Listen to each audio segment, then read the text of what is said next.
خود کو عقل و دانش کا گہوارہ سمجھنے والا ایک بادشاہ تھا۔ اس کا ایک بہت ہی عقل مند وزیر تھا۔ ایک دفعہ بادشاہ پھل کاٹتے ہوئے چھری اس کے انگلی پر لگی اور اس کو ایک زخم آ گیا۔ بادشاہ کو اپنی اس انگلی سے خون نکلنے پر بہت غم ہوا اور وزیر نے بادشاہ سے کہا کہ بادشاہ سلامت، اس میں کوئی اچھائی ہی ہوگی۔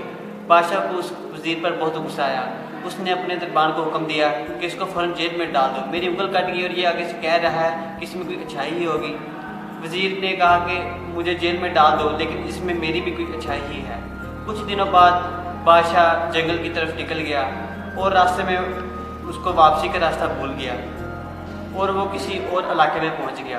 جب وہ کسی دوسرے علاقے میں پہنچا تو وہاں پر کچھ وحشی لوگ رہتے تھے۔